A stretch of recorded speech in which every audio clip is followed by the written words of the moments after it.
네, 안녕하십니까. 스카이 엠베스트먼트의 뱅뱅뱅입니다. 이번에는 유진테크 공부를 해가지고 좀 공유 드리려고 합니다.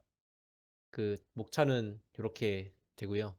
네, 살짝 만들다 보니까 이 목차대로는 하지 않았고 좀 바뀌게 있는데 설명드리겠습니다. 일단 증착 공정을 앞서 이렇게 좀 알고 가셔야 유진테크에 대한 이해가 쉽게 하실 수 있기 때문에 먼저 설명드리자면 증착 공정은 웨이퍼의 절연막을 도핑해 가지고 정기적 특성을 가지도록 하거나 혹은 절연층을 만드는 공정입니다. 어, 일단 여기서 유신테크는 정기적 특성을 가지도록 하는 공정을 하는 ALD 장비를 생산한다고 보시면 되고요. 절연층을 만드는 공정을 하는 ALD 장비는 텔이나 곡구 사이에서 하는 걸로 알고 있습니다. 그래서 어쨌든 각 도체층은 절연돼 있어야 되고 이 증착 공정은 어, 트렌드가 화학 기상 증착 그러니까 CVD에서 원자 증착인 ALD로 바뀌고 있고, 그리고 이제 싱글 웨이퍼 한 장에서 하던 걸 이제 여러 장 하는 배치 타입으로 바꿔가고 있는 트렌드입니다. 그래서 이제 얇고 밀도는 크고 두께는 정밀 균일하게 하는 게 증착 공정의 포인트고요. 이제 증착 공정의 이제 종류를 보면은 PVD, CVD, ALD가 있는데, 뭐 CVD에서 ALD로 넘어가는 트렌드라고 아, 해도 ALD 공정을 다 쓰는 게 아니라 CVD랑 ALD 전부 사용이 되고요. 그래가지고 이런 장단점이 있는데, 요거는 이제 참고 삼아 일단 읽어보시면 될 것 같습니다. 네, 어쨌든 추세는 이제 하이테크로 넘어가고 있는 거는 ALD다라고 이해하시면 좋을 것 같습니다. 가지고 CVD랑 ALD가 뭐냐라고 보시면 이 진공 챔버에 이 증착할 웨이퍼를 넣고 여기 이제 기체 상태의 그거 프리커서 두 가지를 넣으면 소스 즉 뭐 고온이라든지 여기에선 주로 이제 플라즈마를 이용해 가지고 강제로 화학 결합을 일으켜서 증착시키는 방법이고요. ALD는 이제 그 CVD랑 마찬가지로 진공 상태에 이제 프리커서를 주입하는 건 맞는데, 이제 강제로 증착시키는 게 아니라 표면에 있는 물질을 화학적 결합을 이제 유도시켜 가지고 이제 하는 거라고 보면 됩니다. 이게 상온에서도 한다고 하는데 이게 고온에서도 하는지 요거는 이제 좀 확인이 필요하고요. 이제 어쨌든 이 CVD는 플라즈마를 이용해서 강제로 결합을 해주고, 이제 그 ALD는 자연스러운 화학적 반응을 유도하기 때문에 CVD는 이제 프리커서에 대한 제한이 좀 적은 편이고, ALD는 프리커서의 사용이 좀 제한되는 편입니다. 그러니까 CVD가 제한이 없는 편이고 ALD가 프리커서 사용에 좀 제한이 있는 편이라고 이해하시면 되고요. 그다음에 이론상 CVD보다 ALD가 1000분의 1 정도의 두께이기 때문에 이제 미세화 될수록 더 사용된다라고 하는데, 그 이유는 뒤에 설명드리도록 하겠습니다. 어쨌든 CVD에서 생기는 스텝 커버리지 단차 피복성을 방지한다고 하는데, 이게 의미가 뭐냐면은 어, 이 꺾이는 부분 있지 않습니까? 종이 같은 거 두껍게 잡으시고 구겨 이렇게 접어 보시면은 한 장일 땐 예쁘게 접히는데 두꺼울수록 예쁘게 안 접히죠. 튀어나오고 그런 것들을 이제 스택 커버리지를 하는데, 그런 것들이 이제 나빠 CVD가 ALD보다 두껍다 보니까 이게 비교적 나쁘다라고 표현을 하고요. 가지고 이런 컵헤시터가 뒤에 설명드리겠지만 이 디램 컵헤시터가 길쭉하게 있는데, 이 길쭉한 거 사이사이로 이제 증착을 하다 보니까 스택 커버리가 좋고 나쁘고에 따라 이제 품질이 좋고 나쁘고가 나오기 때문에 이제 ALD로 넘어간다라고 보시면 됩니다. 가지고 디램 커패시터의 발전이라고 해야 되나요? 이제 흐름을 보면은 점점 얇아지고 길쭉해지는 모습을 보여주고 있습니다. 그래가지고 이 층 사이사이를 메탈 게이트 절연체로 이렇게 하이케이 물질 있고 하이게이트 메탈 게이트라고 하는 물질을 주변에 증착한 거를 확대해서 보여주고 있습니다. 뭐 이제 EUV랑 하이K인데 어쨌든 이게 그러고 잠시만요. 이게 자 여기서부터 설명드리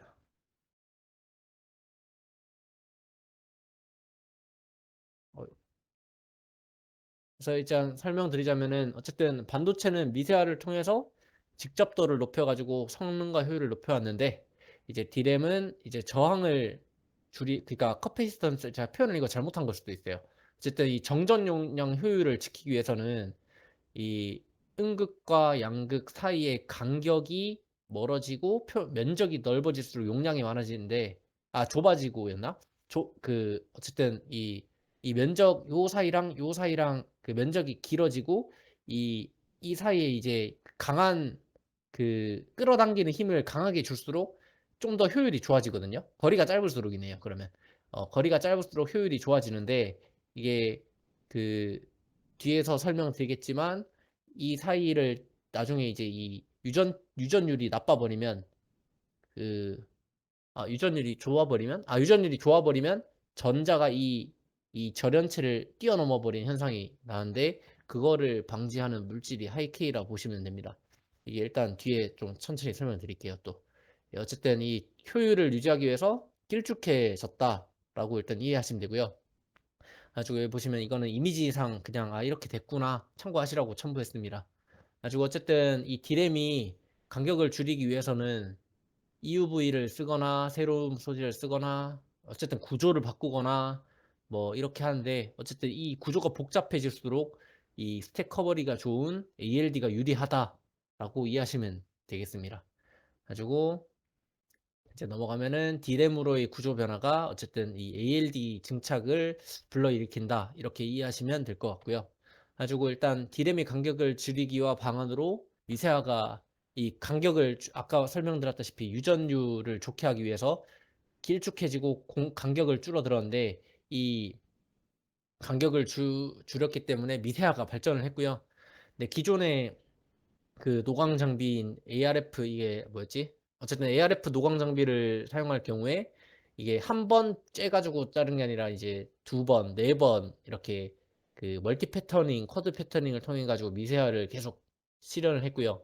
근데 이 패터닝이 아시다시피 늘어날수록 공정수가 증가하고 공정수가 증가한다는 거는 실수할 가능성이 늘어난다는 거고 또 이제 또한 이제 비용이 늘어난다는 거니까 이제 EUV 적용 시에 이제 패터닝이 한 번에 그러니까 ARF 노광을 쓸 때 한 번이 아니라 네 번을 해야 될 거를 EUV에서는 한 방에 되니까 이제 공정수가 획기적으로 감소를 한다고 합니다.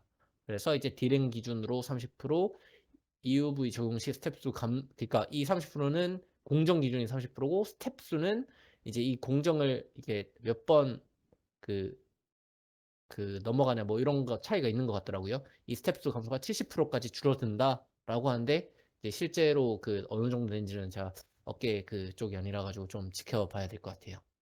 그리고 일단 이 수율 측면에서도 결함이 줄어드니까 EUV는 효율적인 미세화를 위해 필수 과정이라 보고 삼성은 EUV를 이제 밀기 시작했죠.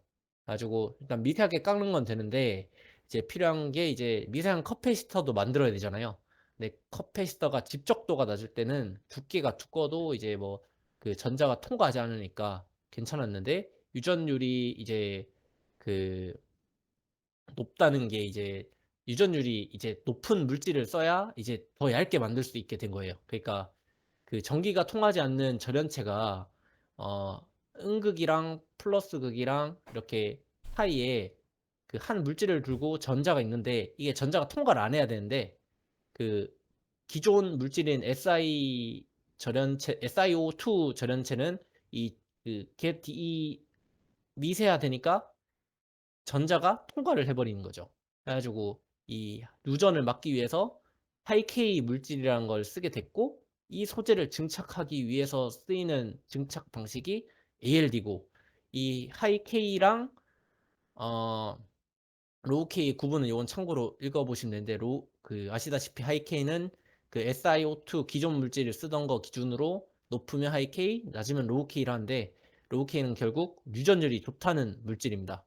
가지고 어쨌든 라고 메탈 게이트라는 거를 이제 주변에 그 이제 전기가 흐를 그 메탈 게이트를 증착을 하겠죠. 이제 SI 그 유전막이 어쨌든 TIN 이거를 이제 전극 이라고 보시면 되는데 그게 플러스 극, 마이너스 극이 있다고 했잖아요. 이거를 이제 TIN에서 TiO2랑 이게 이름이 뭐였죠? 어쨌든 이걸로 바뀔 것 같다라고 하는데 이게 어쨌든 이거를 증착하기 위해서도 이 앞서 ALD 증착을 했기 때문에 비슷한 그 공정인 그 ALD 공정으로 해야 이제 대성능을 발휘할 수 있다 이런 얘기입니다. 가지고 어 이 타이타늄을 이용한 이 막을 생성한다는 게 이제 그, 여기 뒤에 보시면 이 절연막이 이제 하이 K 물질이라고 보면 되고 게이트가 하이 K 메탈 게이트고 이제 이 전자에 흐를 수 있는 이 기판의 짧은 이 그 로우 K 막을 해야 이제 전자가 흐를 수 있는 길도 생성이 되는데 그 길을 생성하는 게 로우 K 유전체를 그 로우 K ALD를 만드는 유진테크에서 만든다고 보면 되고요. 결국은 좀 이렇게 많이 적어놨지만 하이 K 물질 ALD가 쓰이면 또 유진테크 로우 K ALD 장비도 같이 들어가가지고 비슷한 성능을 내줘야 이제 하이 K 그 뭐냐 공정에서도 이제 불량이나 뭐 이런 게 안 난다. 이렇게 이해를 했거든요. 그러니까 유진테크가 기술이 딸려가지고 뭐 텔이나 뭐 고쿠사이한테 밀려서 이렇게 그 하이케이 물질 ALD 증착 뭐 이게 실제로 그런 걸 수도 있지만 어쨌든 결국은 텔이나 고쿠 사이에서 하이케이나 하이케이 메탈 게이트 증착을 하는 ALD 장비를 납품을 하면 이 로우 K ALD를 증착하는 유진테크 장비도 이제 약간 상호 호환하듯이 납품될 수밖에 없다라고 이해를 했습니다. 이렇게 이해하시면 돼요. 가지고 일단 요것들은 이제 어쨌든 ALD가 모든 또 증착에 적용된 게 아니라 또 계속 ALD 다른 공정에는 또 CVD 이런 게 써야 되기 때문에 그 ALD가 유리한 CVD, LP CVD 장비도 계속 사용될 거다라는 게 요거 뒤에 내용이고요. 어쨌든 그 국내 그 유일하게 유인테크가 의미 있는 그 시장 점유율 6%를 차지하고 있다는 내용이고요. 그래가지고 요 참고하시면 될 것 같습니다. 그래서 어쨌든 유진테크가 어, 이 LP CVD 장비에서 꽤 의미 있는 그 수율을 보여줬기 때문에 이 ALD에서도 좀 긍정적이다라고 하는데 저는 어쨌든 좀 지켜봐야 되는 건 사실인 것 같습니다. 어쨌든 이 가격 ALD 장비 가격이나 뭐 이런 거는 물어봤는데 못 가르쳐 준다고 해가지고 그냥 그 적어 놓지는 못했고요. 어쨌든 어 요거는 그 제가 형님이 공유해 주신 IR 내용 듣고 그냥 적어 놓은 건데 요 삼성 비중이 많아졌다. 그다음에 미니 배치 타입이 주로 만들어졌다.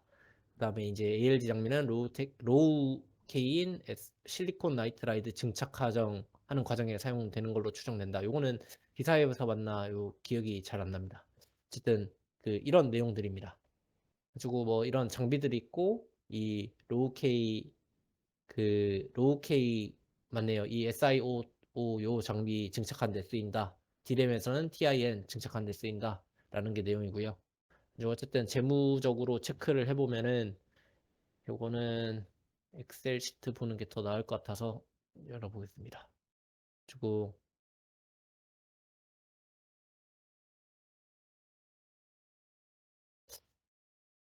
일단은 유진테크랑 그 보시면은 수주 잔고나 이런 게 이제 흐름이 좋은 게 결국 유진테크랑 주성이더라고요. 저 뭐가 더 낫냐? 이거는 제가 솔직히 그 판단을 못 하겠어요. 그래가지고 어쨌든 좀 더 딥하게 이렇게 봤을 때는 그 유진테크의 수주 잔고도 늘어났지만 여기 보시면 재고 자산도 크게 늘어가지고 이게 추후에 좀 매출로 이어지지 않을까 판단을 했고요. 가지고 보면은 매출액이 재고 자산이랑 같이 흐르다가 이따금씩 이제 매출액이 이연되거나 하면은 이게 좀 튀거나 하는 모습 보여줬는데 이제 재고 자산 쌓인 거에 비해 매출액은 오르지 못했기 때문에 이게 요 제공품 쌓인 거랑 수주 이런 거 보면은 추후에 매출액도 따라와 주지 않을까 하는 게 제 생각입니다. 가지고 비슷한 흐름을 수주 잔고 증가를 보여주던 주성을 보면은 주성도 의미 있게 재고 자산을 늘어나지는 않았지만 또 어느 정도 수주 잔고 따라서 재고 자산도 좀 늘어나는 추세를 보여주고 있고요. 가지고 비- 이런 흐름이고 그래서 실제로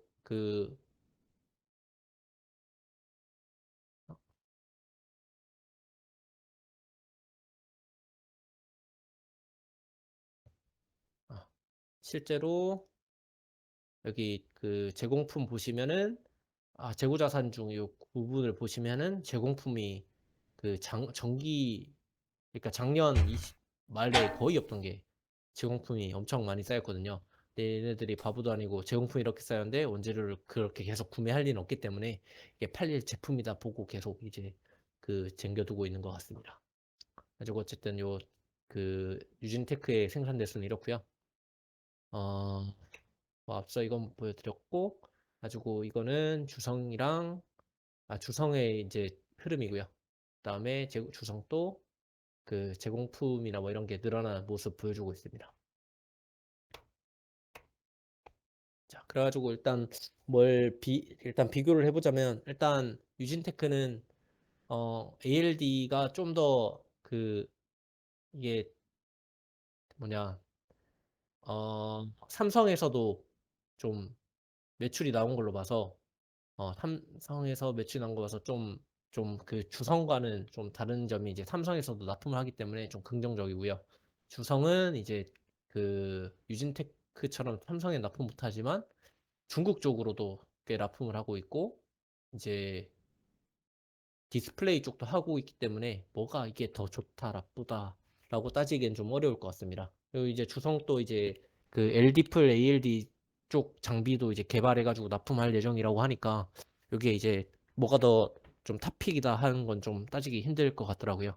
어쨌든 이거는 이제 추가로 전년도 수주 잔고가 이제 어느 정도 그 다음 해 이제 매출이랑 이어질지 이거는 비교해 보려고 했는데 결국은 전년도 수주 잔고도 많이 남는 거지만 당해 수주를 얼마나 많이 받냐도 그 매출에 영향을 크게 결국은 미치기 때문에 이거는 굳이 따진다면 확률이 높은 유진이랑 주성을 두 개 다 매수하는 전략이 좀 더 맞지 않나 싶은 생각이 들었습니다.